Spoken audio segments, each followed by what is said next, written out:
Chapter 1. Hidden.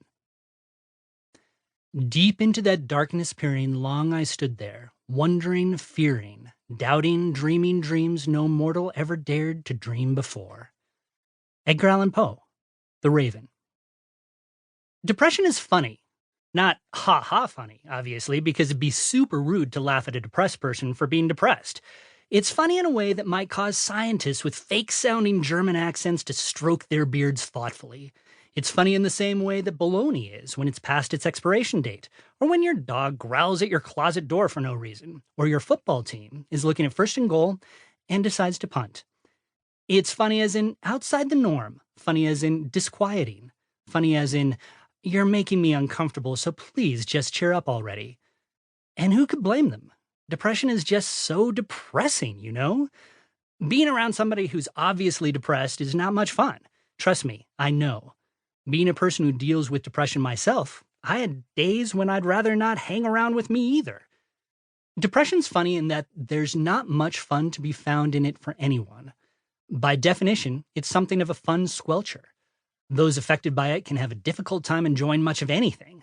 And like a rock chucked in the middle of a pond, the impact of depression ripples out to friends, family, co-workers, and even unsuspecting motorists and harried Starbucks baristas.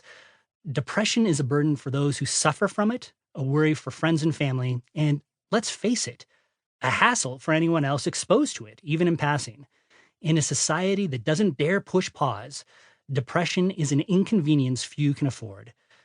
Maybe that's why so many depressed people try to hide it, if we can. We're like vampires, only moodier.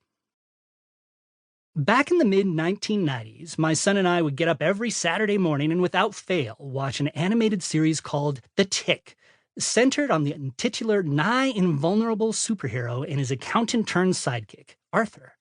Episodes featured an array of other wacky superheroes and supervillains, some of whom would hang out for the whole show, others gone before you could blink. My favorite in the latter category, a guy in a domino mask and a caped bear outfit. "This looks like a job for Bipolar Bear," he shouts. Then crestfallen, he shakes his head. "But I just can't seem to get out of bed this month." People not familiar with depression might imagine that the condition is just that obvious. And for some, it is. No, not in terms of dressing up like a bear, though maybe a few do, and who am I to judge? But in terms of how it impacts our waking day-to-day realities. It renders normal life, much less the life of a superhero, impossible.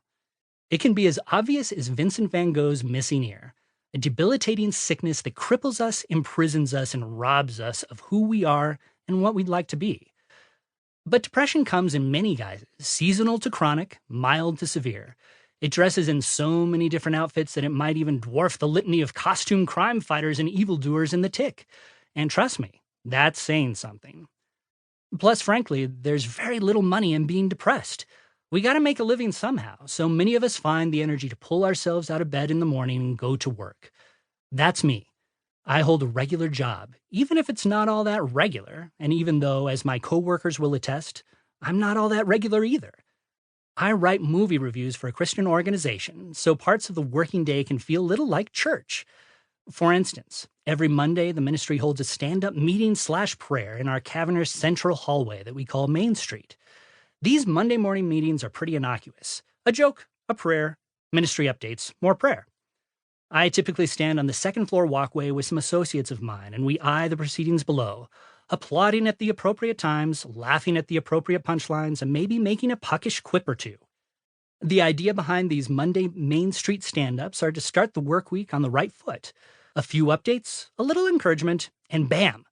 We dive into our deadlines and meetings and spreadsheets. And if some of our minds wander a bit during our gathering, well, that's to be expected, right?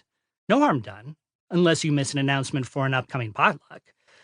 But when my mind wanders, as it invariably does, it leaves Main Street behind and explores darker avenues. I look at Main Street below the balcony and wonder if I'd potentially die if I jumped. Likely not, so I think about hanging myself, pondering whether if I tied a rope to the railing, it'd be able to hold my weight. I've gained a few pounds after all. I look at the peaked ceilings and its spider web of supportive struts, and I speculate how I could hang a rope up there,